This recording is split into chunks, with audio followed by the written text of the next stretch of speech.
CCE exam's made up of 9 clinical cases, 4 case discussions and 5 clinical encounters. Each one's 15 minutes with a 5-minute or so reading time beforehand as well. Now, the college actually holds these over 2 sessions of up to 3 hours, spread out over 2 different weekends, and you're allocated one of those weekends, which means that not everyone gets the same questions. It's based on which time you're allocated to. Obviously, they can't reuse the same questions for it, but this does obviously raise some concerns around, well, person X sat a different exam to me. Is it fair if they pass and I haven't? Don't know. With just the number of applicants, I think it's a logistics thing, and I think they have to do what they have to do with the resources they have to make it work. Now, if you haven't seen, there is a preparation course available on GP Learning, so log into the RACGP website, check it out on GP Learning. I know if I tried to search for it, I really struggled to actually find the course directly, and so I've got the link there, and I'll have this in the notes below as well. And I would strongly encourage everyone that is planning on sitting CCE exam later on this year to go through and run through that information. So the case discussions are where you talk to an examiner one-on-one using a theoretical case as the foundation of the assessment. You get that 5-minute reading time. In that time, you can make notes and start to plan out what it is you want to be doing, following which there is 15 minutes of discussion with the examiner directly. So this is judging clinical reasoning and decision-making, your organisational and practice processes, any medical, legal or ethical issues that may be raised, as well as population health and the kind of catch-all term cultural competency, which is, I think, actually a good way of saying it's taking the patient's background into consideration as you're treating them. Now, it's the examiner's responsibility in the case discussions to keep you on time. So they might actually interrupt from time to time or nudge you on to say, in the interest of time, I'm going to move to the next question. Questions are asked verbally. And the types of questions you'll get may be, what is this problem definition? What is your key or differential diagnosis? What is the probability diagnosis? In a very similar vein to the KFP exam, in fact. They may ask for what investigations and or their reasoning for responses are.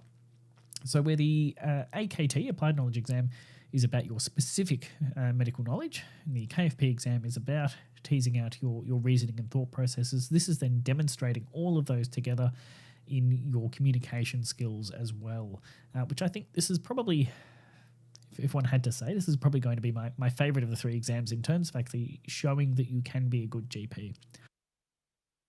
Where I think a lot of people may struggle with either the AKT or KFP. I think if you are turning up, seeing patients day to day, I don't think you'll have major trouble with the CCE exam. Perhaps the time crunch, if you're someone like me, where sometimes shortening things down and sticking to a time limit can be a little bit more difficult. You might need to just practice that technique. But thankfully, the college has actually come out and given us some of the marking rubrics so that we have a bit of an idea of what we're in for. So this is one of the example competency marking grids that they've released. This is part of it. We'll go through a few more shortly. And you can see it's actually relatively broad in terms of its marking criteria, which I think is good because it leaves then the judgment and interpretation of your approach to the examiner to be able to decide their thoughts. Now, they do list kind of, let's go to communication and consultation skills as one. Point 7 uses appropriate strategies to motivate and assist patients in maintaining health behaviours. They do have specific little focuses like that in the marking rubric, which is very, very handy. We'll go through why in a moment.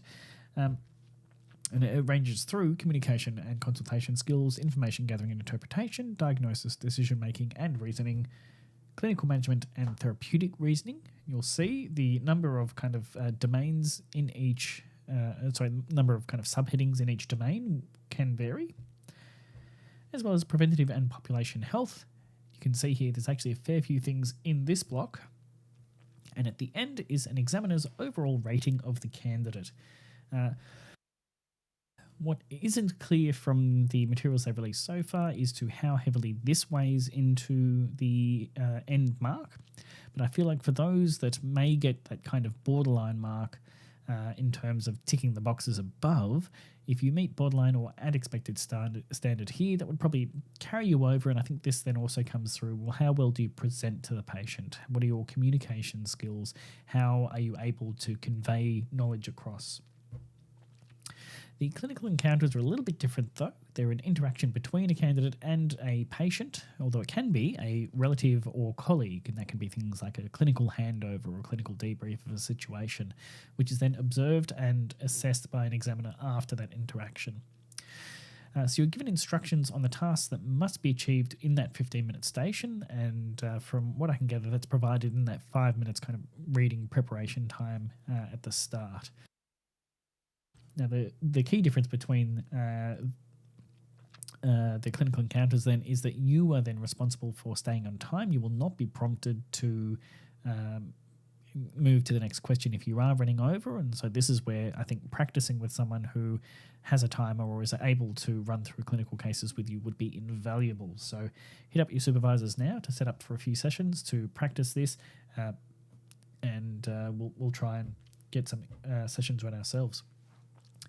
So in terms of what kind of encounters might you have, it could be anything from a challenging communication scenario, an undifferentiated clinical situation, which, bring it on, that's our bread and butter, acute care and prioritisation of care needs, that kind of more triage setting, as well as, of course, the medical, legal and ethical issues, professionalism, and, again, multimorbidity, our absolute bread and butter in general practice.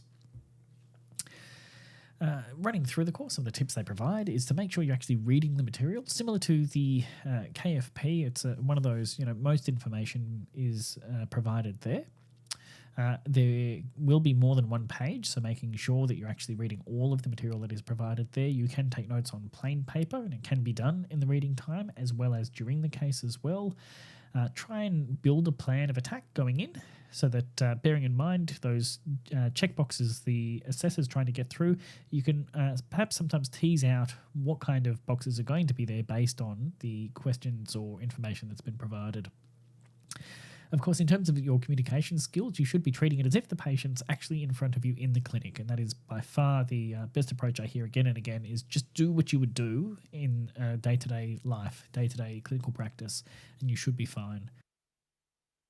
Now, if you are interacting with the examiner or sim patient, make sure that you are listening carefully to all the things they're saying, because there will often be little cues and prompts thrown in to either bring you back on track if you are deviating slightly, or to hint as to what might be coming up next. And of course, just as we do in general practice, prepare to adapt to new information as it's provided, and just like how the KFP exam will give you perhaps one or two questions on a similar theme and then kind of deviate on a third or fourth question, the same thing may happen in the CCE as well. So there are some additional RACGP resources I thought I'd highlight, and the first is actually going through, they have released actually the domains and subheadings for all of the clinical competencies which align with the provided clinical competency assessment sheets, and so that would be a very, very handy thing if you want to know what kind of things could be assessed and what kind of domains you should be focusing on. And of course, the CCE exam support resources, which are on the RACGP website as well. So how are we going to prepare for this? Well, I'm hoping to actually run similar to how I've been running KFP sessions, which I'm keen to actually continue for future.